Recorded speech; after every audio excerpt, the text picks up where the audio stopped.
नमस्कार, NockingNews.com में आपका स्वागत है। मैं हूं गिरिजेश वशिष्ठ।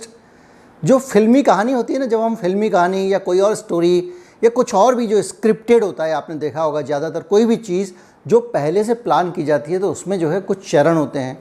एक शुरुआत होती है, उसके बाद एक उसका आरोह होता है, वो धीरे धीरे बढ़ता है, फिर वो क्लाइमेक्स पे पहुंचता है, उसके बाद में झट से क्लाइमेक्स के बाद नीचे आ जाता है। चाहे ये फिल्म की कहानी हो, चाहे ये आपकी कोई स्टोरी हो, या कोई धार्मिक कथा हो, या कोई भी किसी भी तरह की कोई फिक्शन हो, या उसकी नियति ये है कि वो पहले ऊपर जाएगी और उसके बाद वो नीचे आएगी। जो हॉलीवुड की फिल्में होती हैं उसमें भी और हमारी फिल्मों में भी एक बहुत ख़तरनाक और दुर्दांत टाइप का विलेन होता है, और जिसको देख के आपको लगता है कि अब इसको हराया नहीं जा सकता, ये इतना बड़ा दुश्मन है कि इसको किसी भी हालत में जीता नहीं जा सकता। इसी तरह से स्क्रिप्टेड चीज़ें जब आती हैं तो उसमें पहले आपको जब जैसे जैसे समस्या होती है तो वो आपको बहुत डराती है। अब नए नए डराने वाले मार्केट में आते रहते हैं, आपको डराते रहते हैं और समाधान देने वाले देते रहते हैं। अंग्रेज़ जो हैं हमारे, ये डराने वाली बिरादरी है, और भारतीय जो है वो समाधान देने वाली बिरादरी है।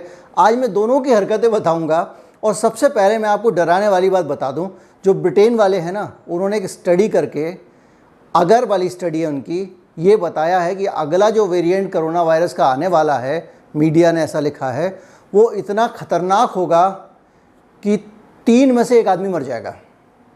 अब आप डर के मारे एकदम बुरी हालत, विलेन आ रहा है, भयंकर टाइप का विलेन से डराया जाएगा, और आखिर में ये विलेन आएगा, बड़ा सा विलेन आएगा और बहुत सारा खतरनाक खतरनाक खतरनाक करके, और फिर एक हीरो आएगा कहीं से उड़ के, और वो हीरो उस विलेन को ख़त्म कर देगा। उसके बाद फिल्म ख़त्म हो जाएगी। आपको कहा जाएगा देखा कितना बड़ा हीरो था। उसके बाद में आप उसके फ़ैन हो जाएंगे, उसके फ़ैन क्लब में शामिल हो जाएंगे।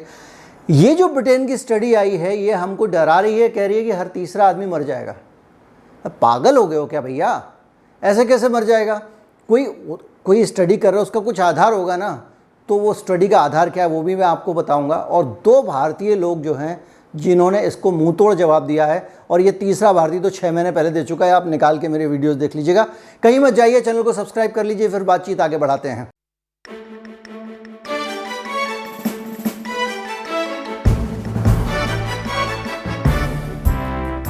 ये ब्रिटेन की स्टडी कह रही है कि अगर तीसरा म्यूटेंट आया और उस म्यूटेंट में अगर ये हुआ, अगर वो हुआ, अगर उसमें सारे के सारे जो अभी तक के म्यूटेंट हैं उनके गुण मिल गए, तो ऐसा होगा 3 में से 1 आदमी मर जाएगा।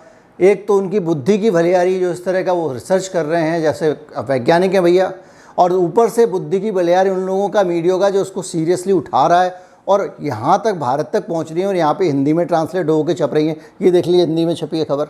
दरअसल क्या है कि जिस चीज़ से लोग डरते हैं ना, उसको लोगों को बढ़ाने में बड़ा मज़ा आता है, उसमें सेंसेशन होता है। लोग डरते हैं तो भाई मीडिया वाले को भी मज़ा आता है, ज़रा खबर दिखाऊं।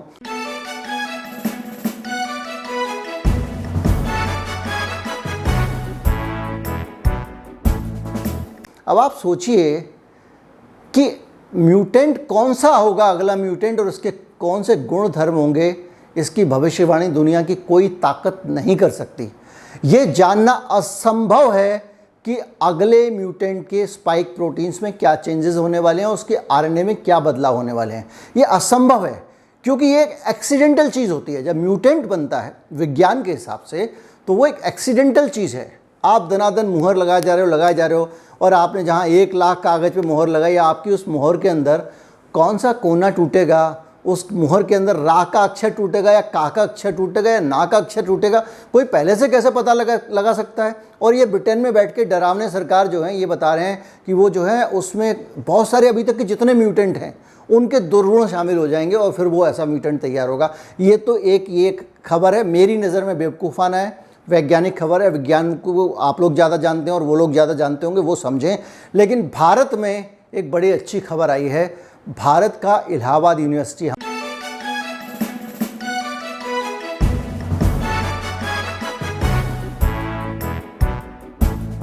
हमारी यूनिवर्सिटी भी सादा सिंपल होती हैं, कोई फूफा तामझाम नहीं, प्रोफेसर ऐसे नहीं दिखेंगे अलग अलग फैशनेबल टाइप के, फिल्मी जैसा कुछ नहीं होता है। लेकिन एक प्रोफेसर रामेंद्र कुमार सिंह हैं, जो केमिस्ट्री के हेड ऑफ द डिपार्टमेंट है इलाहाबाद यूनिवर्सिटी में। उन्होंने केमिकल कंपोनेंट्स कुछ तैयार किए हैं जो कोरोना वायरस को ख़त्म कर सकते हैं। उन्होंने 50 कंपोनेंट बनाए, उनको लेकर कंप्यूटर सिमुलेशन में उनके यहाँ का पूरा जो डिपार्टमेंट है और बहुत सारे डिपार्टमेंट जुट गए और उन्होंने उसके ज़रिए 50 के ज़रिए 8 कंपोनेंट बनाए, जो कंपोनेंट किसी भी तरह से कोरोना वायरस के स्पाइक प्रोटीन में डाल के देखे कोरोना वायरस को नष्ट कर सकते थे। उन कंपोनेंट्स को उठा के उन्होंने फिर उनको, जैसे मैंने बताया, वायरस पे डाल के देखे, पहले कंप्यूटर में रिसर्च किया और उसके बाद में अब पूरा रिसर्च हो गया है। तो अब उसको भेजा गया है बेल्जियम में। बेल्जियम की एक लेबोरेटरी उसका परीक्षण करेगी। एक अंतर्राष्ट्रीय प्रतिष्ठित पत्रिका में ये शोध छपा है और उसमें ये जो कंपोनेंट ये यौगिक हैं, इनको पहले सेल के ऊपर डाल के देखा जाएगा, फिर टिश्यू पेपर के ऊपर डाल के टेस्ट किया जाएगा, उसके बाद चूहों में और बहुत सारी चीज़ों में। और अगर ये काम जल्दी हो गया तो कुछ ही सालों में, क्योंकि ये पेटेंट के लिए भेजा है उन्होंने, तो कुछ ही सालों में जो है वो, कुछ ही सालों क्या कुछ ही महीनों में हमारे सामने कोरोना वायरस की तोड़ होगी। ये भारत ने अच्छी खबर दी है, क्योंकि भारत समस्या को बड़ा करके दिखाने और डराने वाली स्थितियों में कम से कम भारत के लोग, भारत के आम वैज्ञानिक और आम डॉक्टर शामिल नहीं हैं। उनको बढ़ा चढ़ा के दिखाने और डराने में कोई रुचि नहीं है। एक और खबर आई है,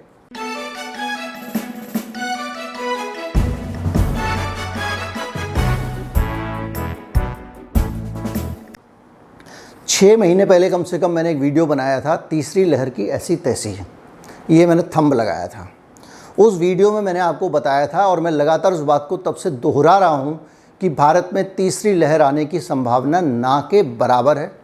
और अब पूरी जब दूसरी लहर ख़त्म हो गई, उसके बाद मैंने 3-4 वीडियो में, 5 वीडियो में ये वाली बात दोहरा दी कि तीसरी लहर आने के कोई चांसेस नहीं है। और ये मैं इसलिए कह रहा हूँ, मेरा भी कोई आधार है, और वो ये है कि अब इतनी ज़्यादा हमारी सोसाइटी इम्यून हो चुकी है, हमारे यहाँ पे हमारे समाज के अंदर इतना ज़्यादा इम्यूनिटी का लेवल बढ़ गया है, इतने ज़्यादा एंटीबॉडीज़ भारतीयों में बन गए। देखिए, हम लोग एक बार बताएं, जितना भी कोई सोशल डिस्टेंसिंग या कुछ कह ले, हम लोग बिंदास घूमते हैं और मौका देके कुछ लोग तो नाक खोल के ही बात कर लेते हैं। कुछ लोग बाज़ार में जाते हैं, अच्छे वाले जाएंगे बाज़ार में मास्क वास्क लगा के, जब किसी से बात कर रहे हो उनको सेटिस्फेक्शन नहीं मिलता है, मास्क उतार के फिर बात करते हैं, फिर मास्क पहन के आ जाते हैं।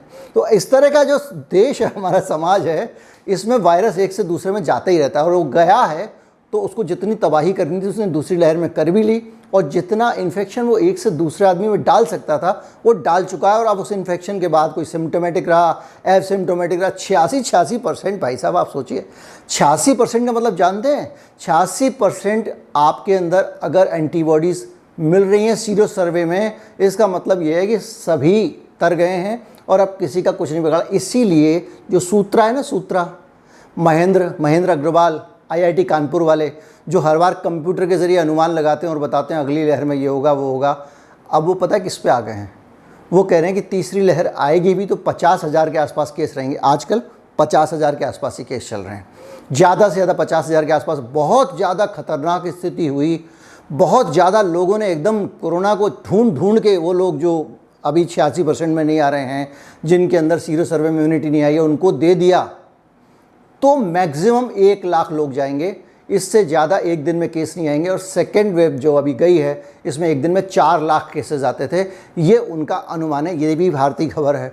तो अब जो है तीसरी लहर नहीं आने वाली है, ये बात मान के चलिए। आज 50,000 केसेस आ रहे हैं, उसको लहर मान रहे हो क्या आप?